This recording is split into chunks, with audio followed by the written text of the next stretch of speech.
Boa noite a todos. Me chamo Marcele e irei apresentar a vocês um tópico referente à disciplina Formação Econômica do Brasil, ministrado pela professora Rafaela.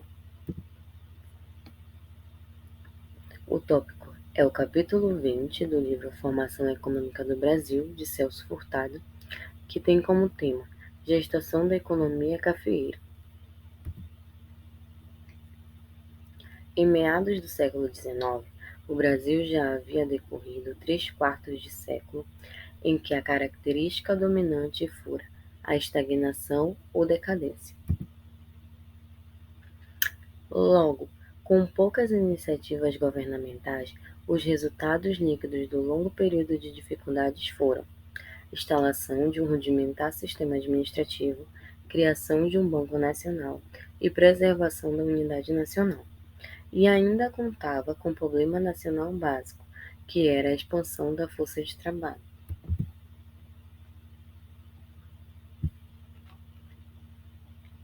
Para superar a etapa de estagnação, o Brasil necessitava reintegrar-se nas linhas em expansão do comércio internacional, num país sem técnicas próprias e no qual praticamente não se formavam capitais que pudessem ser desviados para novas atividades. A única saída que oferecia o século XIX para o desenvolvimento era o comércio internacional.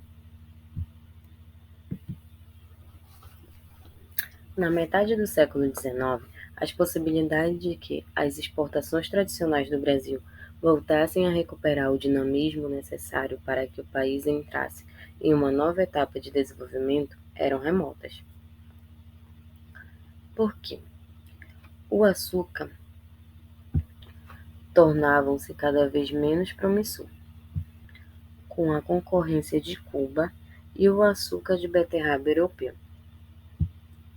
Podemos observar também que a situação do algodão ainda era pior que a do açúcar, e vale lembrar que ele era o segundo produto das exportações brasileiras no começo do século. Existiam também produtos menores, sem possibilidade de produção, como o fumo, os couros, o arroz e o cacau, que eram produtos, como eu falei, menores, cujos mercados não admitiam grandes possibilidades de expansão.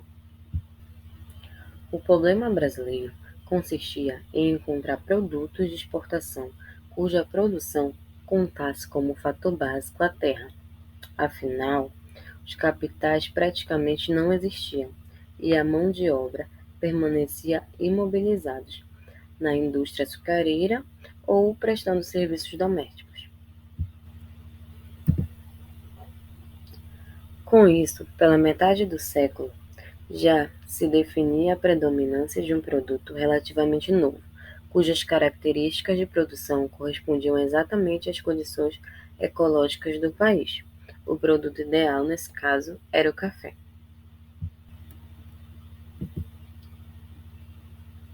No primeiro decênio da independência, o café já contribuía com 18% da exportação do Brasil, colocando-se em terceiro lugar depois do açúcar e do algodão.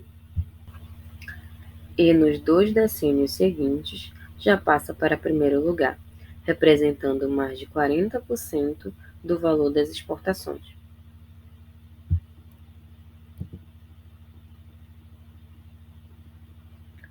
Ao transformar-se o café em produto de exportação, o desenvolvimento de sua produção se concentrou na região montanhosa próxima à capital do país, que nesse caso era o Rio de Janeiro na época.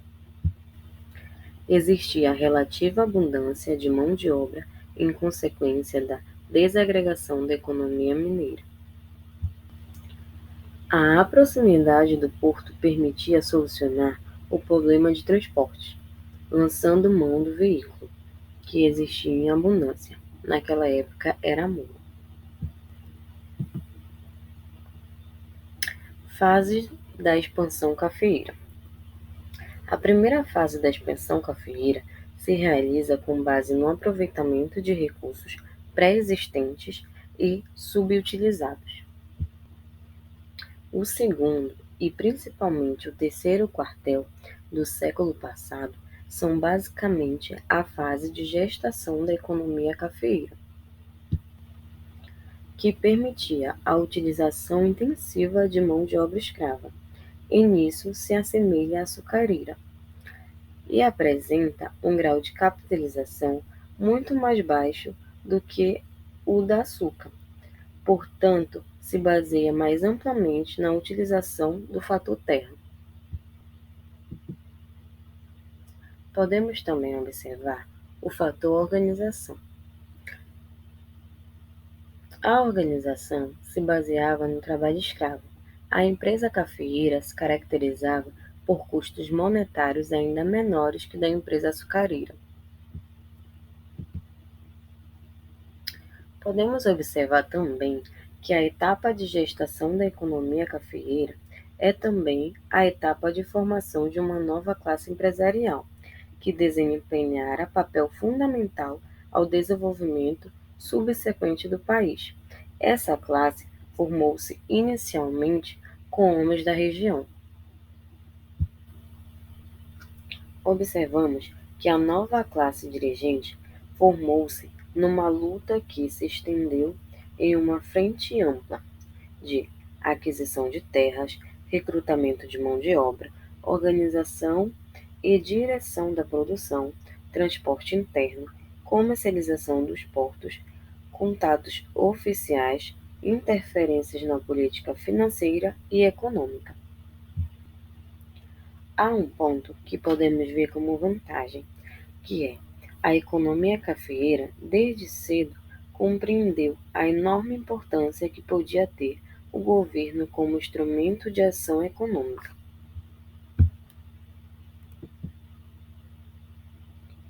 A descentralização do poder permitirá uma integração ainda mais completa dos grupos que dirigiam a empresa cafeeira, como a maquinária política administrativa.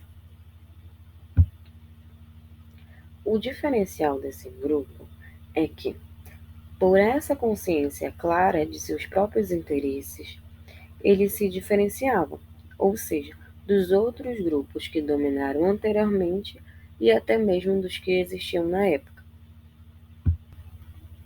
Portanto, depois de todas essas fases, surgira o produto que permitiria o país reintegrar-se nas correntes em expansão do comércio mundial, que é o café. Concluída sua etapa de gestação, a economia cafeeira encontrava-se em condições de se autofinanciar suas extraordinárias expansões subsequentes. Estava formado o quadro de nova classe de dirigentes que lideraria a grande expansão cafeeira. É isso. Muito obrigada pela atenção. Qualquer dúvida, estou à disposição.